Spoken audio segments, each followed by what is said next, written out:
creuse de dimension monumentale. Comme toutes les concrétions, elle doit sa formation au On est dans une grotte, les gars. Observez le ruissellement. Salut les gazos. Aujourd'hui, on se retrouve dans la petite grotte qu'on visite pendant 1h20. Le principe de formation des concrétions est simple.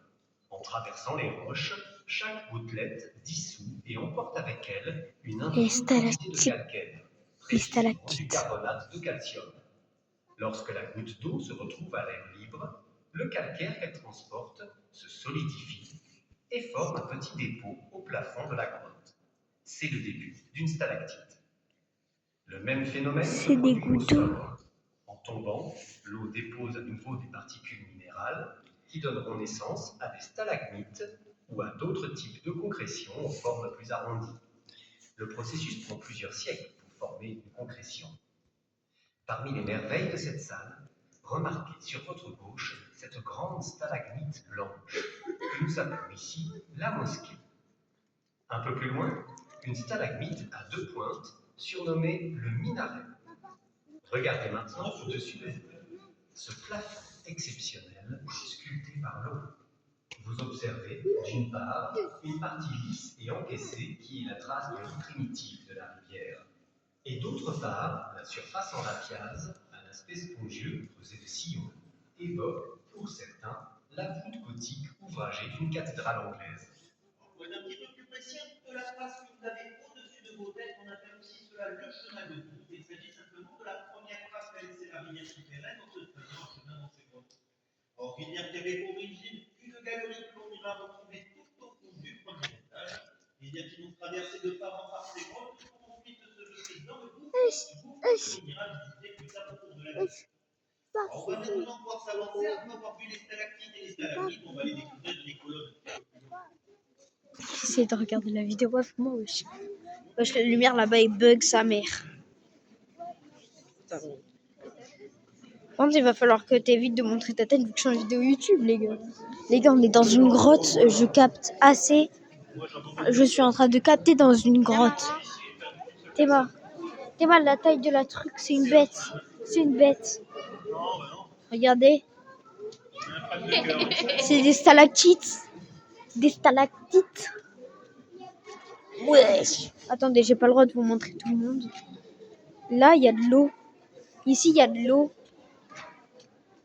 Il y a de l'eau. Ça me tue. Il y a de l'eau. Il y a de l'eau ici en plus. Voilà. Pour l'instant, on n'est pas très loin, mais on est assez profond. Donc, pour l'instant, je vous montre un peu tout ce qu'on fait. Ici, il y a de l'eau. Hein. Donc, ici, là, on a déjà quelques trucs. En fait, ici, c'est comme s'il pleuvait. On a des gouttes qui tombent de partout. Soyez pas timide, juste faites attention de ne pas tomber dans la rigole. Dans la rigole. Il y a un petit problème d'empathie. Venez un petit peu devant. Pour la deuxième partie du groupe, pour ceux qui ne pourront peut-être pas voir ou entendre mon explication, ne vous inquiétez pas, je répéterai dans un second temps, je sais que c'est un peu étroit ici. Alors, durant toute la visite, vous aurez de nombreuses fois l'occasion de voir que les stalactites et les stalagmites pourront prendre parfois des formes assez étranges et assez inattendues. Alors, quelques exemples dans cette salle. Si vous suivez la lumière rouge que je vais faire remonter jusque ici dans la hauteur, peut-être que vous verrez là-haut comme la forme d'un château fort avec ses tourelles et ses donjons. Alors, pas besoin de dire oui pour me faire plaisir, je sais très bien que ça ressemble à rien, machin. Voilà, avec beaucoup d'imagination. Un peu plus facile à voir, par contre, juste au-dessus, le long de la voûte, ici, cette draperie qui nous fait penser à une chauve-souris géante, les ailes déployées. Oui. Ouais, Tout vraiment. le monde n'a pas l'air convaincu. Bon, on va essayer autre chose, c'est pas grave, c'est compliqué. À gauche, ici, à la lumière, une tête humaine de profil, avec à gauche le menton, le nez, à droite, un petit chignon. Alors pour ceux qui voient toujours rien, sachez que je ne peux plus rien pour vous, c'était le plus évident. Et attention, préparez-vous à avoir peur ici derrière vous, le fantôme des grottes de Bétara. Vous voyez pas, mais il y a deux yeux. Bon, essayons. Alors pour la première partie du groupe, quand vous aurez tout bien vu, jusqu'à la prochaine lumière rouge dans le fond, je vais ensuite vous parler des colonnes. Vous pouvez m'attendre, je suis là vous de suite le temps que j'aille expliquer. Enfin, je gâche pas les Non, photos. mais c'est pas grave. Mais c'est pas une photo, c'est une vidéo Ah YouTube. bah, c'est une vidéo YouTube en plus.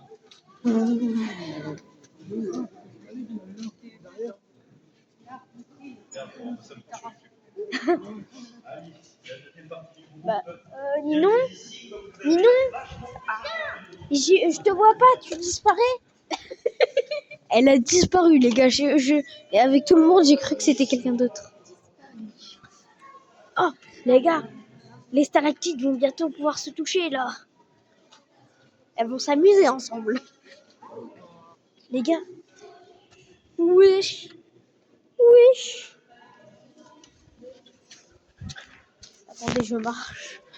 Vous pouvez rien voir quand je marche, mais j'ai des doigts, ouais. Je rate les marches.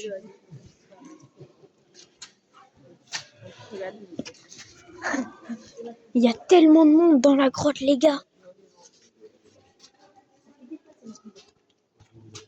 Arrête de me filmer, toi. Je suis en vidéo YouTube, là. Arrête.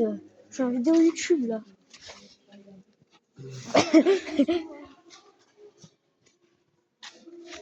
Il y a plein de stalactites partout. Oui. Une lumière rouge. Vous la voyez rose. Je sais pas pourquoi.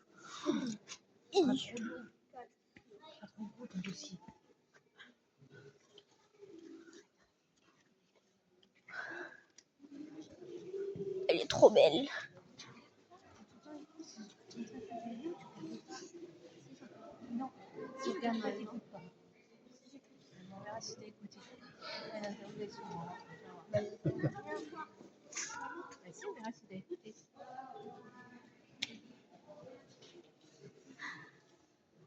J'ai mis un peu pause vu qu'il parlait pas.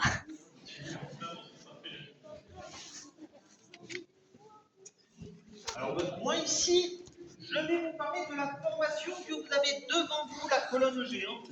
Alors, on ne sait pas exactement le nombre d'années pour des formations comme celle-ci pour se former. Certains disent qu'une colonne s'agrandit à raison d'1 cm par siècle de formation claire.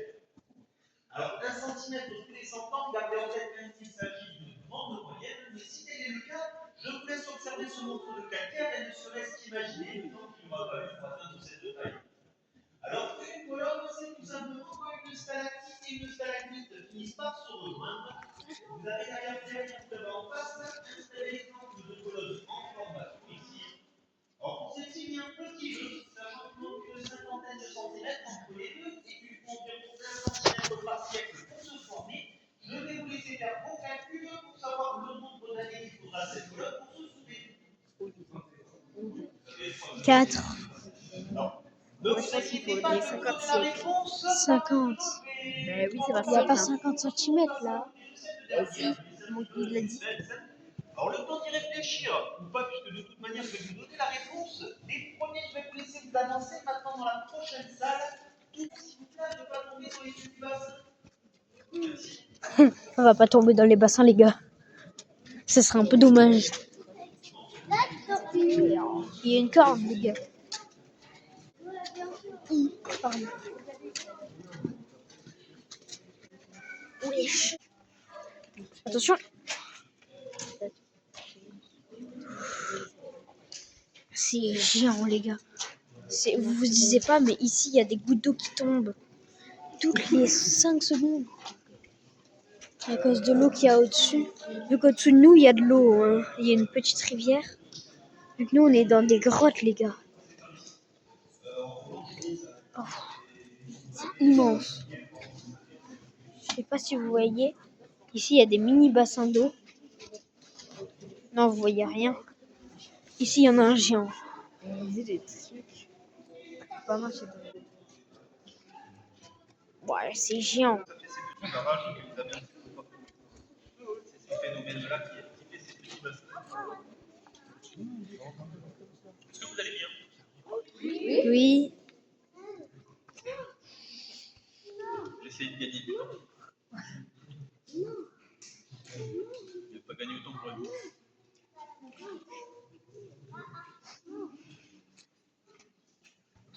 Qu'est-ce que vous êtes calme derrière? 3 réalités. À quoi? Lourde. C'est une ville à côté, un petit village. Ah oui, Pas très connu. on a visité. On l'a visité il y a 5 minutes, Alors, Laura. ici, nous sommes devant la salle des lustres. Pour ce qui est de cette salle, vous allez avoir un commentaire sonorisé qui va vous en parler juste après dans la hauteur avec un petit jeu de lumière. Commentaire qui va vous parler donc de cette salle, des petits bassins que vous avez devant vous, ainsi que de l'histoire des groupes. Alors, pour les premiers, par la suite, je vous laisserai vous y avancer dès que vous avez une belle vue d'ensemble depuis le haut. Vous pourrez m'y attendre, il y aura le commentaire. Mais au moins, une petite chose que je vous dis ici, car après, ce sera un petit peu trop étroit, mais comme ça, au moins, tout le monde voyez le thème que vous avez en passant. Par la suite, en vous avançant, quand vous serez tout au fond du premier étage, en face de vous, vous allez pouvoir apercevoir une galerie. Il faut s'imaginer que celle-ci se prolonge sur plus de 300 mètres et que c'est donc par là qu'arrivait l'ancienne rivière souterraine. Or, rivière qui, comme je vous ai dit tout à l'heure, a façonné l'ensemble de ce réseau souterrain et même rivière que l'on retrouvera aujourd'hui au 5e étage, 80 mètres plus bas, où il y aura notamment tout à l'heure le petit passage en bateau tant attendu. On va tous crever. Ouais, surtout casser les enfants, c'est pas grave. Voilà, donc on va pouvoir s'y avancer. Juste une autre chose pour les personnes qui dépassent un petit peu du groupe. Je sais pas pourquoi je regarde un mot particulier. Attention à la tête, en haut, le plafond est là. Ils vont se prendre les plafonds, il est bas, les gars. En fait, là, je marche, donc je vais pas pouvoir vous filmer à chaque fois que je marche. Donc, je vais vous montrer quand on sera arrivé là-haut. Et voilà, le point